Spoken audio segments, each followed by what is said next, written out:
Ladies and gentlemen, distinguished guests, the President of the United States and the President of the French Republic.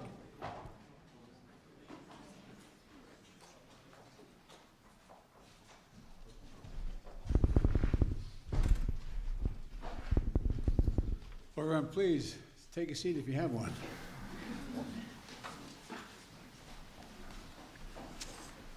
Well, it's great to see you all today. President Macron and I have had a chance to spend some time together. We went to private dinner last night with our wives, and just came to tell you that we're leaving.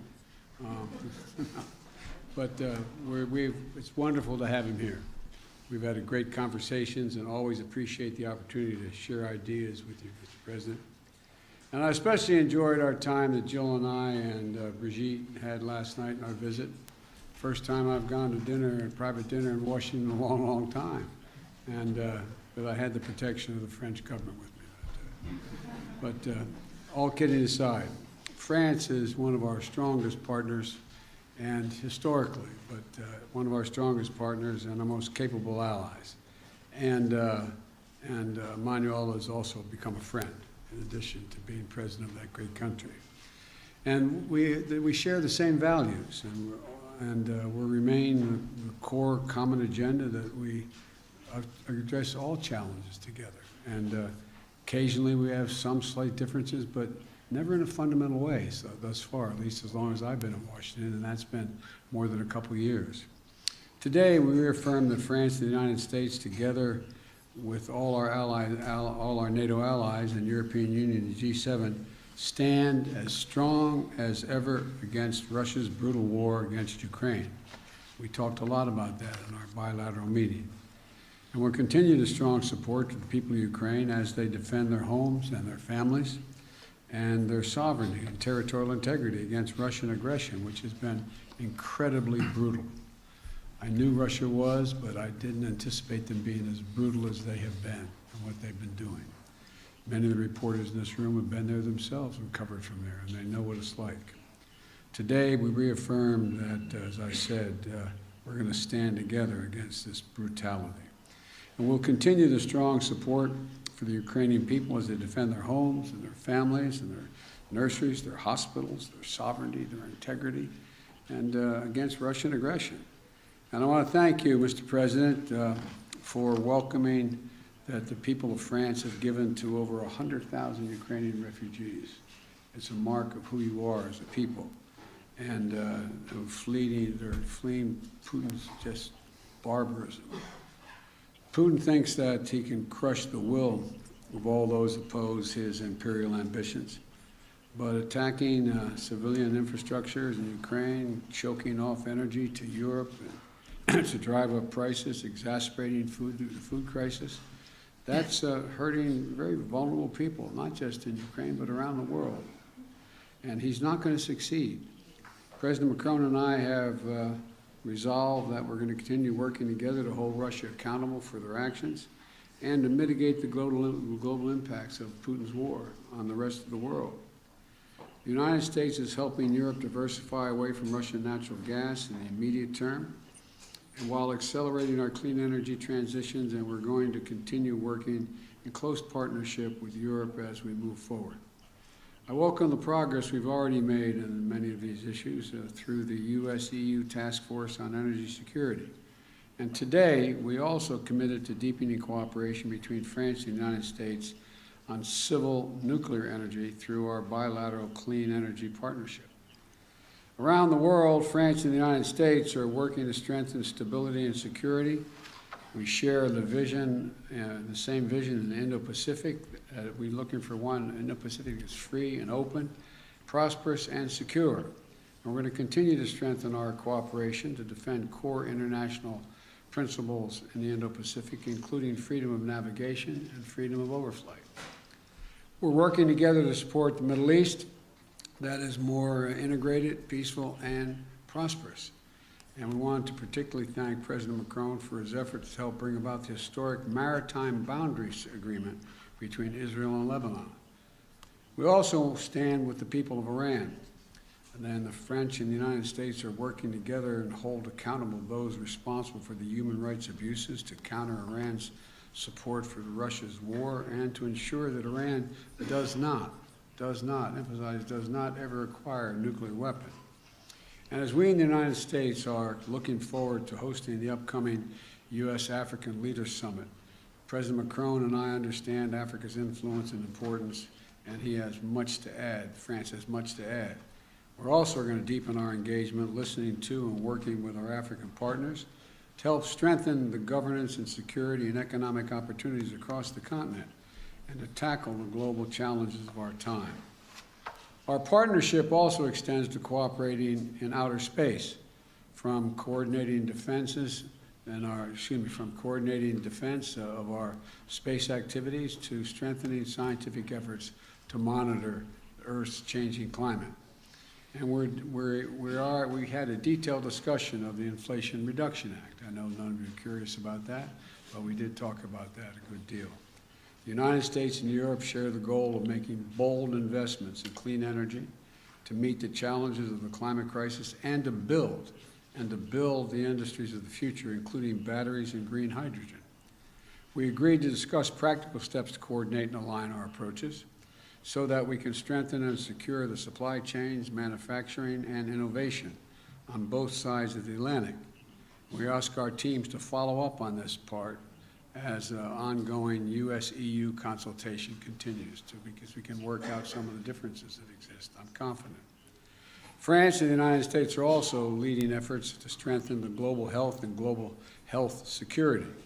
President Macron visits falls on the World AIDS Day, and I want to particularly highlight our joint effort to reach our goal of ending the AIDS epidemic by 2030. That is a goal we set, a goal we're going to accomplish, and a goal we're sticking with. And to do it, we have all the tools we need. We just have to make finishing this fight a top priority for not just the two of us, but for other nations as well. And that's why I'm proud to take the baton from you, President Macron, and host the Global Fund's 7th Replenishment Conference this year, building on France's strong record of leadership.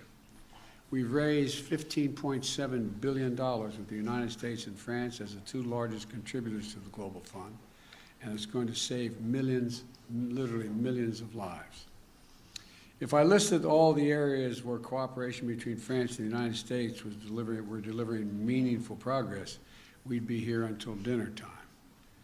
So let me just close by highlighting our long-term investment to deepen the ties between our people, particularly the U.S.-French Fulbright program, which celebrates its 75th anniversary and has facilitated thousands of exchanges between our students, our educators, over the last decades. It's been critical to our relationship. It's a key part of ensuring that the future of this vital alliance remains strong and vibrant for generations to come. So, Emmanuel, thank you again for all that our nations are doing together in cooperation. My administration has built our foreign policy around the strength of our alliances, and France is the very heart of that commitment. So, merci, my friend, and I look forward to continuing to work with you. And as I used to say in the body I worked on a long time in the United States Senate, the floor is yours. Merci, Monsieur le Président. Monsieur le Président. Thank you, Mr. President. Mr. President, dear Joe, thank you ever so much for these words that very much reflect the discussions we just had. But most importantly, thank you very much for your warm welcome. And indeed, together with my wife, Brigitte, we were very pleased to share this moment together with you and your spouse last night. And let me tell you how honored and moved we are, both my delegation and myself, to be here, invited by you on the occasion of this first state visit by your administration. And regarding this relationship, we said it this morning, and you just said it again, this heritage is based on life sacrifice, on so much. And I would like to say that over centuries, every time there was something vital at stake, we were there, one for the other, without any doubt, without any hesitation. And this is very much what should structure the rest of it. It is this spirit that is prevailing in the current circumstances since last February. And I did not repeat what President Biden perfectly described. And dear Joe, indeed, you very much describe what we're doing together in Ukraine. We clearly condemn this war immediately. We led all the diplomatic actions to condemn this war, the war crimes committed by Russia on the Ukrainian soil, and we support both the Ukrainian army that is resisting, the Ukrainian population resisting as well. And please allow me here to very much thank the United States of America for all the support provided, because this war is impacting the European soil even more directly, and you've chosen to invest so much to contribute to this joint effort. In this context, our discussion this morning was an opportunity to confirm the initiatives we will be taking once again in the coming weeks and months to keep supporting, to strengthen our support to the Ukrainian troops and to enable them to resist. We also agreed to continue to work together to support the Ukrainian people, to help them resist, because we can very well see today that the Russian war effort is very much targeting the civilian infrastructure, bringing even more violence to try and make the Ukrainian people desperate and make it impossible for them to survive this winter. This is the reason why we decided to organize on the 13th of December a conference to support Ukraine, and very much would like to thank you for the close cooperation in preparing for that event. And we're working in close cooperation with President Zelensky based on his 10-point plan that he proposed, and I also would like to take this opportunity to commend the efforts of President Zelensky to try and find a way, a path to peace while leading this heroic resistance they've been organizing for 10 months. We always agreed, help Ukraine resist, never give up on anything in the UN Charter, prevent any risk of escalation in this conflict, and make sure that when the time comes, on the basis of conditions to be set by Ukrainians themselves, help build peace. And I believe your positions being so clear, it is something important to us, because we're both working for sustainable peace. We also talked about the direct and indirect consequences of this war, including on food security and energy security for the entire planet. And our joint initiatives within the G20, the G7, very much go in that direction. And we also recall this morning all of that, all we're doing to try and help all countries to weather the consequences of the conflict on their economies. This morning, we also had an excellent discussion on the IRA and the recent pieces of legislation adopted by the American administration. And like President Biden just said, we agreed to resynchronize our approaches, our agendas, in order to invest in critical emerging industries, semiconductors, batteries, hydrogen, everything that is absolutely decisive, because as a matter of fact, we share the same vision and the same willingness. President Biden wishes to create more industrial jobs in the long run for his country, and to build a strong industry and secure your supplies. And this is very much our approach as well. And this is the reason why we task our teams to continue this work in close cooperation, coordination, to find solutions on the topics we identified. And of course, we will coordinate with all of the Europeans and with you to have an agenda that will only bring more jobs, industry jobs in the United States as well as in Europe, and guarantee the strength and the resilience of our supply chains. And to do that with a strong integration. This European work is also the one we want to deliver on all of the issues on our agenda. And President, you just said it. What we would like to do as well is work on a number of topics of the future. And yesterday we had some sessions, working sessions, and our ministers and teams have been working as well, so that we could approve an agenda of hope and for the future like I said this morning, in the space industry, research, exploration, but as well the industry of the future, civil nuclear industry, here again with some common research projects, in particular on the most advanced technique, because I believe I can say on behalf of both of us that the civil nuclear industry is very much part of the energy mix in which we believe in, that will not only bring jobs, but enables us as well to have a secure supply and to meet our climate objectives. We also talked about the quantum issues with a number of stakeholders, innovation, and here as well our delegations are here to illustrate the work that is taking place so that we can deliver on that common agenda. Lastly, we also have all of our commitments on the major international challenges, which are very much, I would say, feeding our relationship as well. And I can only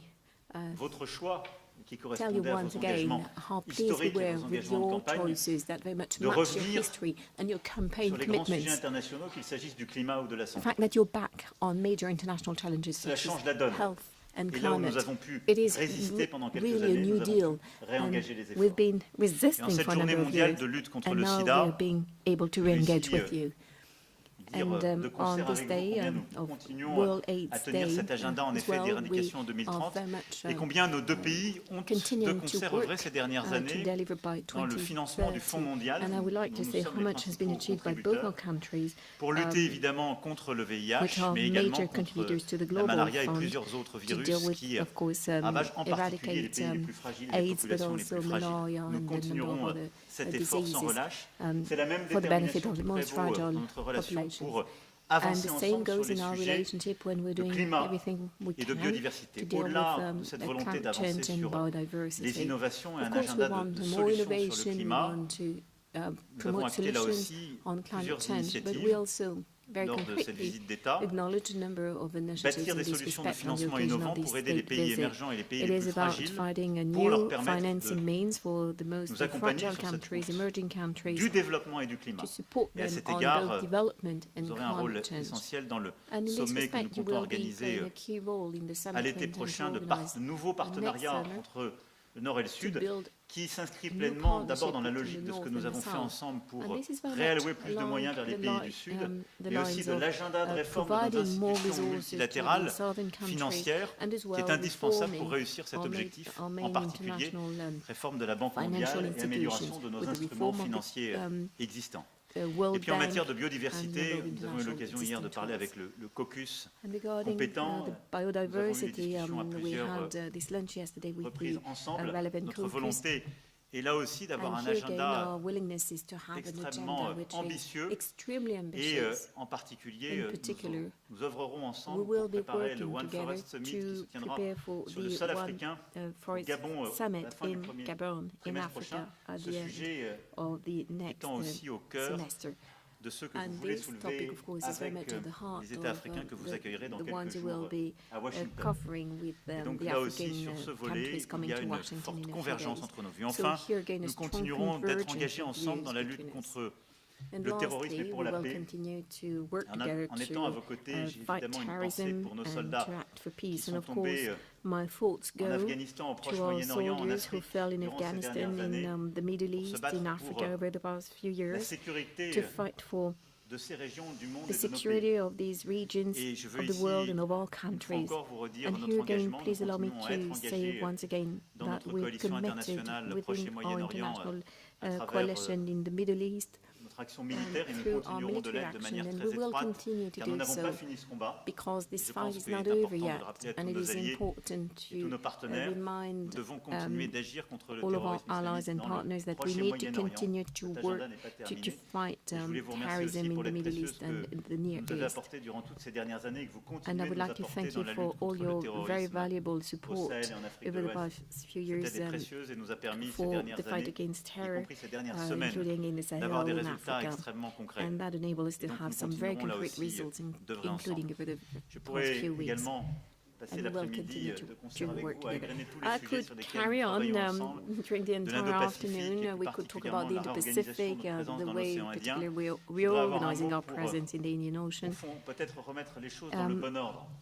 To put things Cher right, Joe, tu as eu l'élégance de Dear Joe, remercier la France pour son you aide elegantly sur l'accord qui a thank été trouvé France historique for entre Israël et le Liban. the role we played in the historical agreement between Nous avons fait le Israel and maximum pour Lebanon. aider à We did finaliser. our Je crois utmost quand même que l'honnêteté me conduit à to dire que finalize c'est the essentiellement accord, vous qui avez but fait le let me be travail. honest, I think most Donc of je pense the que work dans was ce moment, yours.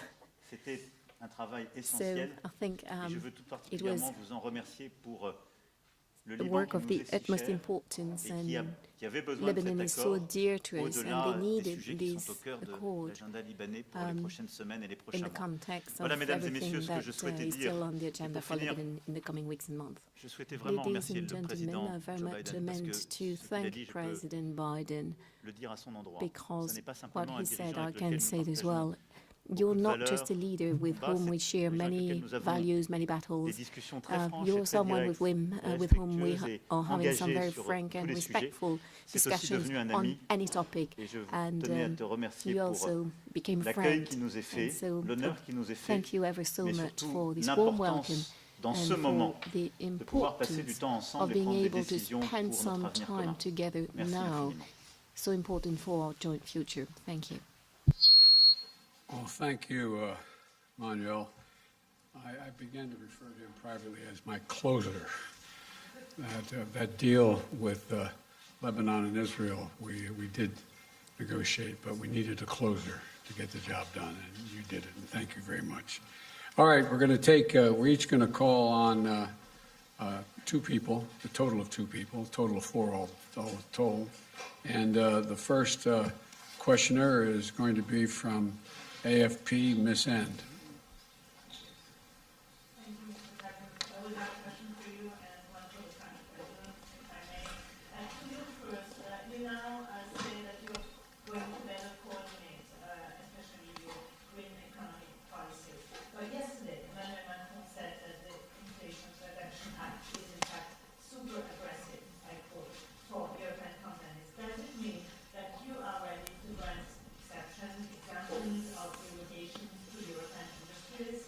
And now my question to you, Monsieur le Président, est-ce que vous allez repartir de Washington avec l'assurance Mr. President, will you leave Washington with the assurance européenne pour faire face aux subventions massives qui ont été votées ici? that Et plus généralement, vous avez dit hier que you will be able to deal with these massive subventions? Joe Biden faisait courir le risque de fragmenter l'Occident. Est-ce qu'on peut dire The journalist doesn't have a microphone. d'une certaine manière le risque de créer des divisions? So you think there's a risk of generating divisions? I'll answer the last question since I didn't hear any of it. I didn't understand a word of it, so I'll answer it. And we'll take care of it. No, look, the United States makes no apology, and I make no apology since I wrote it for the legislation you're talking about. But there are occasions when you write a massive piece of legislation, and that has almost $368 billion for the largest investment in climate change on all of history. And so there's obviously going to be glitches in it and need to reconcile changes in it. For example, there's a provision in it that says that there is an exception for anyone who has a free trade agreement with us. Well, that was added by a member of the United States Congress who acknowledges that he just meant allies. He didn't mean literally free trade agreement. So there's a lot we can work out. But the essence of it is we're going to make sure that the United States continues, and just as I hope Europe will be able to continue, not to have to rely on anybody else's supply chain. We are our own supply chain, and we share that with Europe and all of our allies, and they will, in fact, have the opportunity to do the same thing. So there's tweaks that we can make that can fundamentally make it easier for European countries to participate and or be on their own. But that is something that is a matter to be worked out. There is no fundamental, it was never intended when I wrote the legislation, never intended to exclude folks who were cooperating with us. That was not the intention. The intention was to make sure we're no longer in a position when there was a pandemic in Asia and China decided they're going to no longer sell us computer chips. We invented the damn things, so it's, anyway, but my point is we're back in business, Europe is back in business, and we're going to continue to create manufacturing jobs in America, but not at the expense of Europe. Ce que nous avons échangé avec le président Biden, ce que le président Biden vient d'ailleurs de dire, ce que j'évoquais hier, à propos que c'est simple. Les États-Unis d'Amérique ont pris une législation pour leur industrie et leur pays avec un objectif que nous partageons. Créer plus d'emplois, créer des opportunités pour les classes moyennes et réussir à accélérer la transition climatique. La réalité, c'est que les conséquences, et notre discussion a permis de parfaitement montrer que ce n'est absolument pas l'objectif des États-Unis de le faire. Mais une des conséquences de cette législation est que sur des projets qui étaient en train de se développer sur le continent européen, l'écart de subvention est tel que ces projets risquent de tomber. Ça n'est pas l'intention du président Biden. J'ai pu hier d'ailleurs discuter avec plusieurs sénateurs et représentants Congrès. Ils m'ont assuré que ça n'était pas non plus leur intention. Et donc, la France n'est pas venue ici demander en quelque sorte pour son économie telle ou telle exception. On est venu partager la manière dont nous visions les conséquences de cette réglementation et à un moment où, au fond, l'actualité nous somme d'agir encore plus de manière concertée ensemble face aux défis mondiaux, de resynchroniser, comme j'ai pu le dire, c'est-à-dire de trouver une dynamique positive nouvelle pour se dire, clarifier quels sont nos objectifs et comment agir ensemble. La discussion de ce matin pour moi a été parfaitement claire. Et j'ai senti d'ailleurs la même intention chez l'ensemble des membres du Sénat comme des représentants hier. La volonté du président Biden est de refaire ici une industrie forte et d'avoir, en quelque sorte, de sécuriser des solutions technologiques pour l'avenir.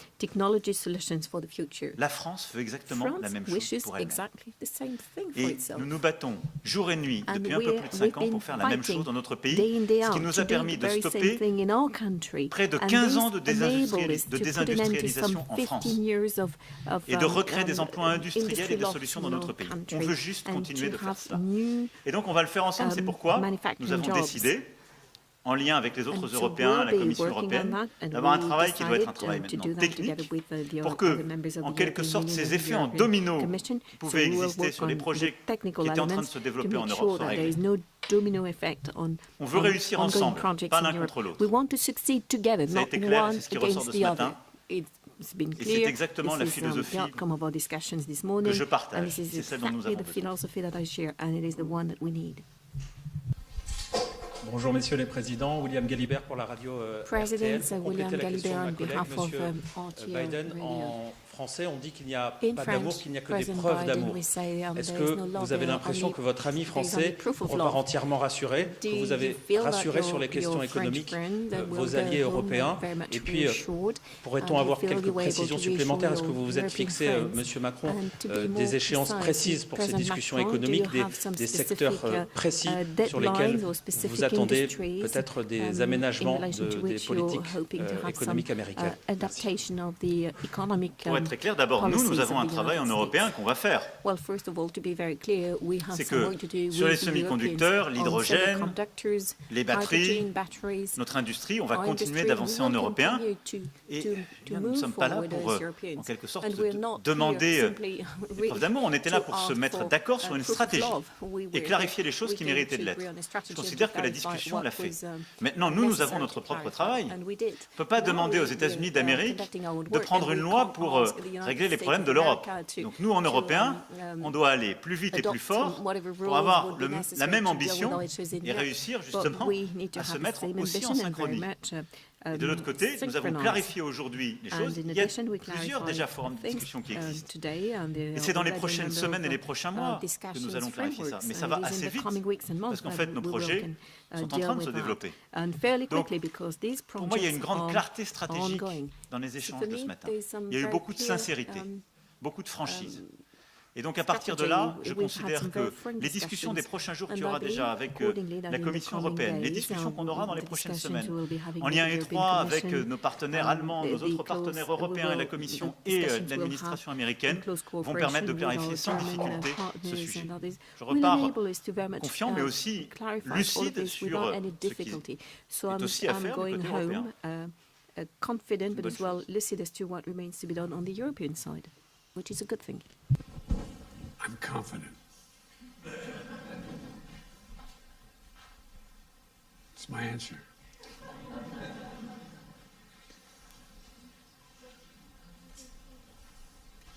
Okay, who's the next question? Got my list here. Is it my turn to call on someone? Right? Okay, how about NPR, Tom Marquis? Thank you, Mr. President. I have a domestic question for you, and then, Mr. Macron, I have a question for you about Ukraine. But first, President Biden, do the freight rail workers deserve more than 1 day of paid sick leave, like millions of Americans have? And if so, why didn't you negotiate for that when you were helping to negotiate that contract that you now want Congress to impose? I love you guys. I negotiated a contract no one else could negotiate. The only thing that was left out was whether or not it was paid leave. You know, I've been trying to get paid leave, not just for rail workers, for everybody. But that other team, they're called the Republicans, they voted against it. They said we couldn't do it. We're one of the few nations in the world that don't have paid leave for our workers. And so what we're doing is we can't afford to have, and by the way, in the meantime, they got a 45% increase in salary, et cetera. There's a lot of good things that happened in that. And in fact, this shuts down over the question of 1 to 5 paid, or 7 or 9, whatever the numbers would be negotiated of paid leave days. It's going to immediately cost 750,000 jobs and cause a recession. And so what I've made it really clear is that what was negotiated was so much better than anything they ever had, that it's worth, and they all signed on to it, by the way. There are only 4 unions out of the 13 or 14 that didn't agree. So the majority at the time was that I presented it. They asked me to do it. I presented it. They all signed on. But here's the story. It doesn't mean because we are going to pass this, God willing, by Friday, by the time, by the weekend, that I'm going to back off of paid leave. I made it really clear. I'm going to continue to fight for paid leave for not only rail workers, but for all American workers. I imagine it may surprise some of our European friends that there's no paid leave in the United States of America. We're one of the few major countries in the world that don't have it. And it's about time. And so that's the context in which this all took place. And labor signed on to it as well, as you recall, initially. There were 4 unions out of the, I think, 13 or 14 that didn't like it. But I think we're going to get it done, but not within this agreement. Not within this agreement. We're going to avoid the rail strike, keep the rails running, keep things moving, and I'm going to go back and we're going to get paid leave, not just for rail workers, but for all workers. President Macron, here in the U.S., President Biden is asking Congress for $38 billion of additional funding for support for Ukraine. There's been some pushback from Republicans in Congress saying that they cannot continue to write a blank check. So do you have confidence that the United States will be able to continue supporting Ukraine's defense in the way it has over the past year, in the months going forward? And did you talk to President Biden about trying to urge Ukraine to negotiate to end this war, especially with winter bearing down and the effects on energy prices? Look, I do thank President Biden and his administration for the great commitment they had vis-à-vis Ukraine, Ukrainian people. And let me just say that our 2 nations are made of values and history.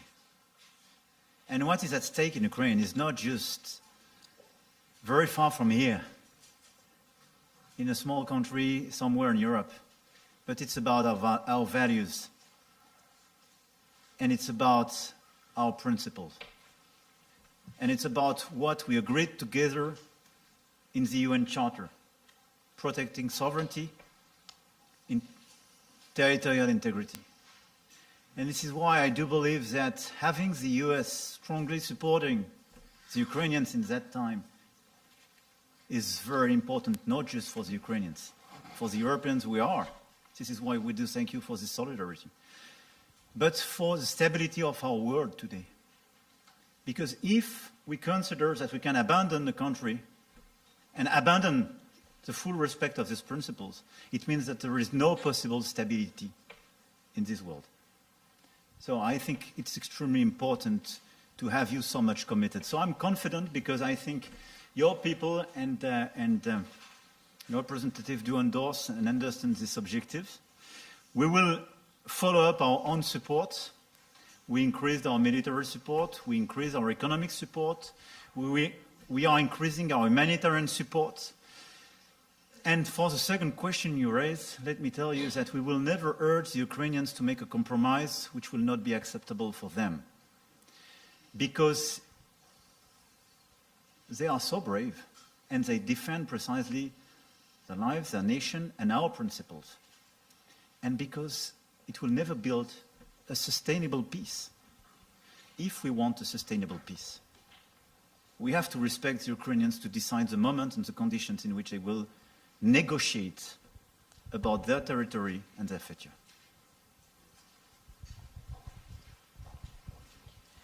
This will be the last question.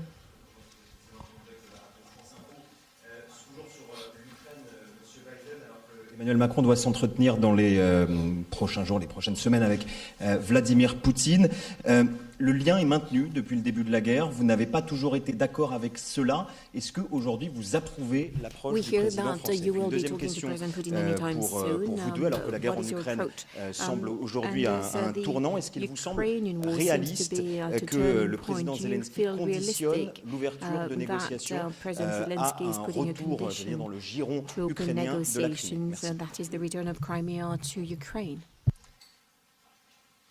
Look, there's one way for this war to end, the rational way. Putin to pull out of Ukraine, number one. But it appears he's not going to do that. He's paying a very heavy price for failing to do it, but he's inflicting incredible carnage on the civilian population of Ukraine, bombing nurseries, hospitals, children's homes. It's sick what he's doing. But the fact of the matter is, I have no immediate plans to contact Mr. Putin. Mr. Putin is, let me choose my words very carefully. I'm prepared to speak with Mr. Putin if, in fact, there is an interest in him deciding he's looking for a way to end the war. He hasn't done that yet. If that's the case, in consultation with my French and my NATO friends, I'll be happy to sit down with Putin to see what he has in mind. He hasn't done that yet. In the meantime, I think it's absolutely critical what Emmanuel said. We must support the Ukrainian people. The idea that Putin is ever going to defeat Ukraine is beyond comprehension. Imagine them trying to occupy that country for the next 2, 5, 10, 20 years, if they could. He's miscalculated every single thing he initially calculated. He thought he'd be greeted with open arms by the Russian-speaking portions of the Ukrainian population. Go back and read his speech when he invaded, when I said they were going to invade, and they did when we said they were. Go back and read the speech he made. He talked about him with needing to be another Peter the Great. He talked about the need for the people that Kyiv is the mother lode of Russian identity in the beginning, et cetera, et cetera. He's just miscalculated across the board. And so the question is, what is his decision? How does he get himself out of the circumstance he's in? I'm prepared, if he's willing to talk, to find out what he's willing to do, but I'll only do it in consultation with my NATO allies. I'm not going to do it on my own. Thank you. Sur la question que vous posez et les préconditions, regarding les your conditions qui sont question mises and the par le preconditions or the président conditions set ukrainien, by the Ukrainian je pense que ce qui est president, important I believe pour that nous what tous is de regarder, important for all of us to c'est qu'au look moment at même où l'Ukraine est is en train de that résister, as de subir des crimes de guerre, Ukraine is resisting de subir des attaques sur ses infrastructures civiles, de mener des contre-offensives, le président Zelensky a proposé un plan de paix en 10 points. Et je pense que notre devoir, c'est d'engager le travail avec lui, parce qu'il y a une vraie volonté de la part des Ukrainiens d'aller sur le terrain de la discussion. Et nous le reconnaissons et nous le saluons. Et je peux ici vous dire, pour avoir été pendant plusieurs années responsable du suivi de ce qu'on appelait le format Normandie, et donc de la mise en œuvre des accords de Minsk. La dernière réunion qu'il y a eu entre le président Zelensky et le président Poutine, elle date, c'est d'ailleurs la seule, de décembre 2019. Et nous étions à cette époque-là avec la chancelière Merkel. Je peux vous dire que j'ai vu un président sincère qui voulait discuter et négocier. Et le président Zelensky, depuis son élection jusqu'au mois de février dernier, il n'a eu de cesse de vouloir négocier. Celui qui a décidé de lancer une guerre, c'est le président Poutine. J'en ai été le témoin direct, y compris par le déplacement que j'ai pu faire en Russie et en Ukraine au début du mois de février. Donc il est légitime que le président Zelensky ait des préconditions pour négocier. Maintenant, nous devons travailler la substance de ce qui peut être à terme un accord de paix. Et ensuite, c'est l'évolution des prochaines semaines et des prochains mois qui nous dira le moment qui est le bon et le choix des Ukrainiens. Une fois qu'on a dit ça, je continuerai en effet à parler au président Poutine, et d'ailleurs, on s'en a entretenu ce matin avec le président Biden, parce que nous avons constamment essayé aussi d'éviter des escalades et d'obtenir des choses très concrètes. Et donc en particulier, j'aurai une discussion sur la question de la sûreté et de la sécurité des centrales nucléaires dans les zones contestées, en particulier celle de Zaporizhzhia, parce que je pense que le travail que la France mène depuis plusieurs mois, et d'ailleurs depuis le début du conflit, rappelez-vous, on l'a fait dès le mois de mars, sur la centrale de Tchernobyl, en soutien du très bon travail fait par l'AIEA et son directeur général, M. Grossi, est important. Donc il faut continuer de faire cela et d'engager. Nous continuerons. Voilà. Merci beaucoup. Thank you so much. Ladies and gentlemen, distinguished guests, please remain in your seats until the official delegations have departed.